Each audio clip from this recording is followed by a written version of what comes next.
biti, živjela Hrvatska. Ustav bi mijenjao i Milan Kujundžić. Unutra bi stavio da su temelji Hrvatske u Domovinskom ratu, a ne ZAVNOH-u, a stavio bi i geslo sve za Hrvatsku, Hrvatsku ni za što. Riječi prvog hrvatskog predsjednika Franje Tuđmana. Zadnjih 15 godina 2 predsjednika u 3 mandata isključivo jedino i samo vodile su stranačke politike, interesne politike, pojedinačne i grupacijske politike. Tome je kraj za 29 dana.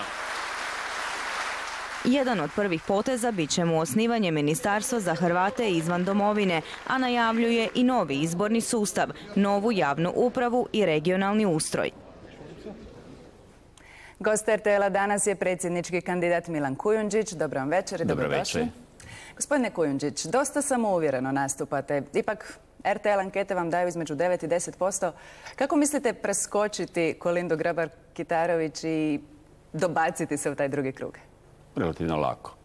Zapravo i gospođa Grabar-Kitarović i gospodin Josipović su proizvodi stranaka i oni ne mogu ne biti odgovorni za ono što su napravile stranke, a stranke su uništile Hrvatsku.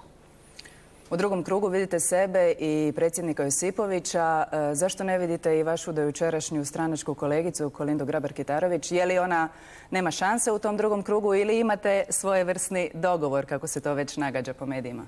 Gospođa Grabar-Kitarović ima brojne vrline. Međutim, ona ne živi u Hrvatskoj, ona ne zna što je Hrvatska. Ona nije izborni kandidat, a Ivo Josipović ima ugovorenih, interesnih, ideoloških i kojekakvih glasova, 700-800 tisuća koji im osiguravaju drugi krug, ali on ne može više dobiti ničiji glas osim tih ugovorenih. I ja ću njega tako jednostavno pobijediti. Jedino njega ja mogu pobijediti. Gospođa Kolinda Grabar-Kitarović njega ne može pobijediti. Dobro, sad ste mi dijelom odgovorili na sljedeće pitanje. Nazivate ga malim mišem. Znači li to da vam on nije nikakva prepreka? Ne, ja sam njega alegorijski nazvao malim mišem. Dakle, ako je to gospodin Josipović shvatio kao uvredu, ja se ispričavam. Ali to nije bilo u njegovom stilu kao što on naziva hrvatske intelektualce, bolesnicima i luđacima. Dakle, to je bila alegorija gdje mu šaljem poruku da se ne smije skrivati, da hrvatski narod čeka. Od predsjednika se očekuje da se ne boji nikoga, a poglavito da se ne boji protukandidata. On je zamračio kampanju, on je zamračio demokraciju, on je zamračio svjetlo hrvatskom narodu i sad ga pozivam neka dođe. Čekam ga sutra ovdje na vašem RTL-u gdje god hoće. Dobro, vidjet ćemo. Ipak i vi biste poput njega mijenjali Ustav. Što biste vi mijenjali? Ja ne bih poput njega. On bi kozmetski, on bi se sada igrao zadnja 2 mjeseca kad mu trebao. Ja bih donio novi Ustav. Ja sam danas rekao što ću sve promijeniti u Ustavu. Dakle, Ivo Josipović bi se igrao kozmetike, on bi zapravo se igrao glasača i skrivača. A ja ću donijeti novi Ustav zajedno s hrvatskim narodom gdje će biti bitne promjene odnosno na ono što imamo sada, a sada imamo nešto što je bilo primjereno ranijim 90-ima. Hrvatskoj treba danas, poglavito sutra. Dakle, novi hrvatski Ustav bit će hrvatsko sutra. Treba li hrvatski predsjednik imati veće ovlasti? Nije stvar u formi ovlasti, stvar je u sadržaju. A u sadržaju predsjednik kao prvi čovjek u državi može i mora napraviti štošta. Ivo Josipović je radio ništa zajedno kao i njegov predsjednik Stjepan Mesić. Dakle, prvi čovjek je morao znati sve, prevenirati štošta i učiniti štošta. A on je činio ništa uz povremene štete.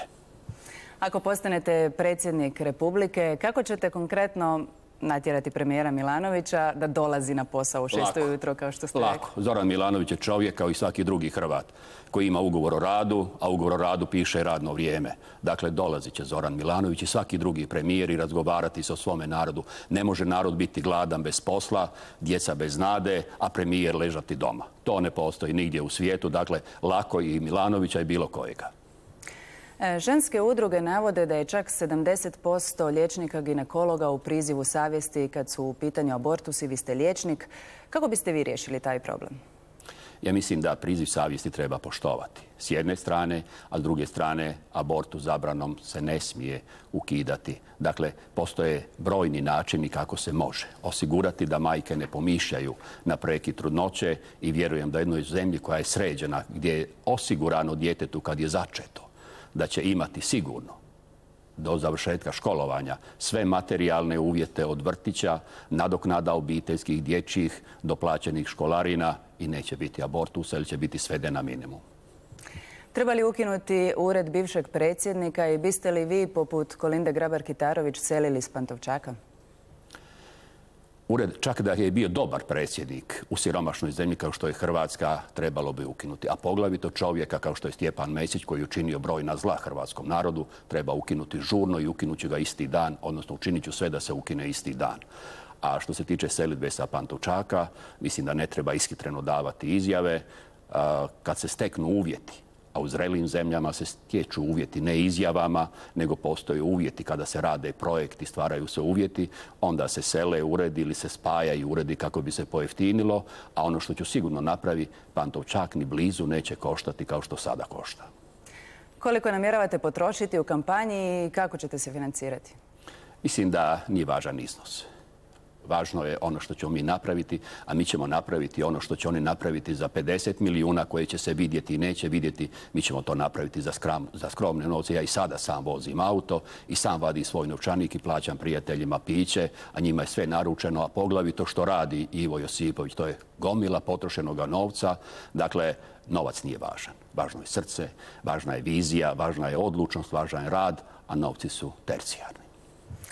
Gospodine Kujundžiću, hvala vam na ovom razgovoru. Hvala lijepo.